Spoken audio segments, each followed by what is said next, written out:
If your car's AC has started to smell sour and musty, or the airflow suddenly feels weak, you already know what happens next. You take it back to the dealer, and the service advisor, in that calm, concerned voice meant to sound like they're looking out for your family's health, tells you that your cabin air filter is dirty and possibly moldy. Then comes the recommendation: upgrade to a medical-grade, antibacterial activated carbon filter, parts and labor included, for the low price of $1,500. What you actually lose is a chunk of your wallet. And if you say no, they make it sound like you're choosing to breathe mold every single day. Today, let's tear apart one of the most profitable upsells in the service industry. This is a DIY trick that doesn't require a screwdriver, takes about 3 minutes, and can save you well over $1,000. Think about the last time you brought your car in for service. You're sitting in the waiting lounge, the AC blasting, coffee in hand, scrolling on your phone, when the advisor walks over holding a tablet or a service sheet covered in line items. They're wearing that familiar expression: professional, slightly worried, almost sympathetic.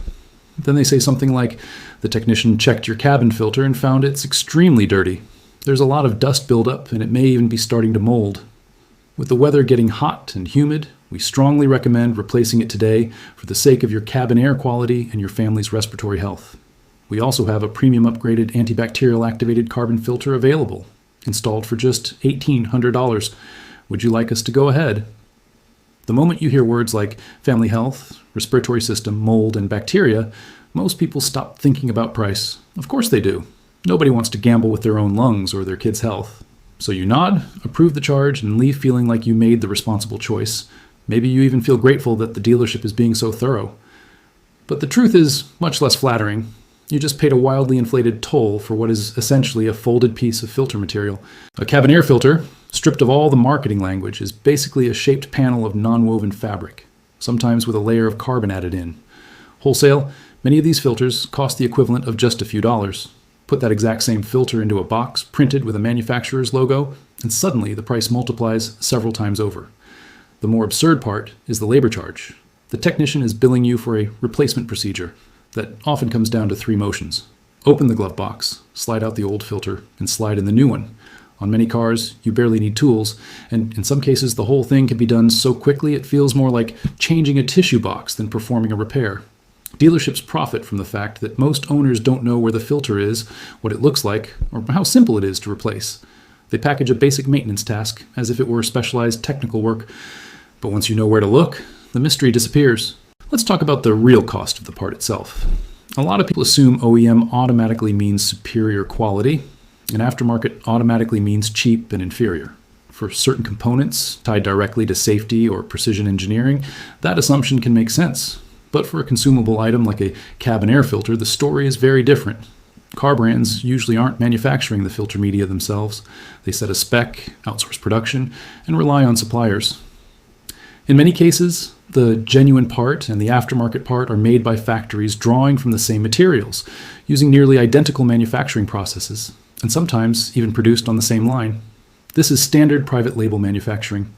The filter in the branded OEM box sells at a premium because it carries the logo, not because it possesses magical air cleaning powers. A nearly identical version in plain packaging might cost a fraction of the price online or at an auto parts store. The filtering media, the structure, the carbon content, the performance level, often the differences are minimal to non-existent. What you're really paying extra for is branding, dealership overhead, and the illusion that expensive automatically means safer. So why do service centers love pushing cabin air filters? Because the margins are outrageous. Motor oil, tires, and brake pads are relatively transparent. People compare prices, but cabin filters are hidden behind the dashboard, invisible to most owners, which makes them perfect for emotional upselling. When customers can't easily inspect a part themselves, fear does the selling. You've probably heard versions of the same script before. If you don't replace the filter with the recommended one, dust will get into the HVAC box, mold will grow, and eventually major AC components could fail, leading to repair bills in the thousands. There's a grain of truth buried in that pitch. A filthy filter can reduce airflow. Over time, neglected buildup can contribute to odors and contamination in the system. But the manipulation lies in the suggestion that only the dealership's overpriced filter can prevent that. The smartest way to protect your HVAC system isn't to buy the most expensive filter once a year. It's to replace a reasonably good filter regularly. The cost of one overpriced dealer filter can buy you several quality aftermarket filters. Change one every 6 months or every 10,000 kilometers, And your cabin air will likely stay fresher than someone who waits a full year for their next dealer service visit. Now for the practical part. On a huge number of cars, especially popular Japanese models like Toyota, Honda, and Nissan, the cabin air filter is intentionally easy to access. In most cases, it sits directly behind the glove box on the passenger side. That means you can walk out to your car right now and probably do this yourself. Open the glove box and empty it out. On either side, you'll usually find small plastic stops or a dampener arm. On many Toyotas, for example, you simply squeeze the sides of the glove box inward and let it drop down. Behind it, you'll see a rectangular plastic cover, usually black or white, with a small tab or clip. Press the tab, remove the cover, and there it is, the so-called premium cabin filter the dealership was so eager to sell you. Slide it out and take a look. It's often coated with dust, pollen, leaves, and whatever debris your ventilation system has been collecting. That's it. No secret tools, no high-level mechanical expertise, no mystical dealership ritual. A lot of people hesitate because they're afraid they'll break something. But once you've done it once, you'll realize how simple it is. Start the clock. Open the passenger door. With even a little familiarity, the whole process can take less than a minute. In other words, you've just avoided paying labor for one of the easiest maintenance items on the car. It's hard to think of many other jobs where a 60-second task can save you that much money. There is, however, one detail you absolutely cannot mess up, and that's the airflow direction. This is the one part of the job where paying attention matters. Every new cabin filter will have some sort of arrow printed on the side, often labeled either UP or airflow. Now, those two markings are not interchangeable. If the filter says UP, that arrow should point upward during installation. That marking tells you the orientation of the filter itself. But if it says airflow, the arrow indicates the direction the air should travel through the filter. In most vehicles, the blower motor sits below the filter. Outside, air enters from the cowl area near the windshield, passes downward through the filter, and then the blower pulls that cleaned air into the cabin. That means the airflow direction is typically top to bottom. So if your filter is marked airflow, the arrow usually needs to point down. Install it backward and you may reduce efficiency, create unnecessary restriction, hear odd whistling noises from the vents, and notice weaker airflow. The filter media is often layered with a specific orientation in mind, with one side meant to catch larger particles and the other designed for finer filtration. Reversing that structure can interfere with performance, so before you slide the new one in, take 2 extra seconds and read the marking. At this point, some owners will ask an important question. What if I replace the filter and the smell is still there? If the sour, moldy odor remains after installing a new filter, that usually means the problem isn't the filter anymore. It's deeper inside the HVAC system, most commonly on the evaporator core, the part that gets cold and naturally collects condensation. If that area stays damp because of limited drainage, humidity, or driving habits like shutting the car off immediately after using the AC, it can become a breeding ground for mold and bacteria. That's where the smell comes from. Dealerships love this moment because it opens the door to the next upsell, an AC system cleaning service that can cost several thousand more. But even here, there's often a cheaper DIY option. At many auto stores, you can buy AC evaporator cleaner foam for a modest price. These products usually come with a long hose. You remove the cabin filter, run the fan, set the system to fresh air, and apply the foam through the appropriate intake area depending on the product instructions and your vehicle layout. The foam expands, loosens grime, and drains out through the condensate line as dirty liquid. Done properly, it can significantly reduce odors without an expensive shop visit. So the process is simple. Toss the old filter, insert a new one with the arrow facing the correct direction, reassemble the glove box, and you're done. If the odor lingers, treat the evaporator area with a proper cleaner. The point is that this entire maintenance item is far more manageable than dealerships want you to believe. Once you realize that, you stop handing over money just because someone in a branded uniform says the word mold. That brings us to buying advice. The moment you decide to shop for your own filter online, you'll see a dizzying range of choices, from bargain bin options to premium products marketed like hospital equipment. So what should you actually buy?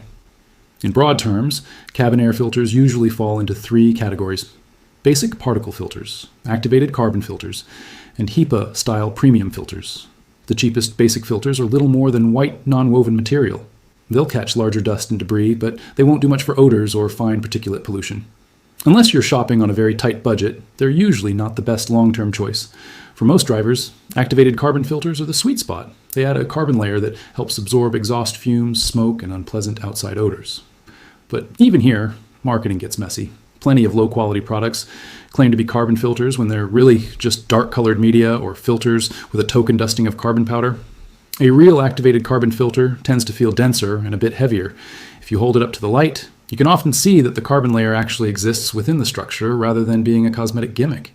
Then there's the category that gets oversold the most: medical grade or HEPA level filters. On paper, they sound fantastic.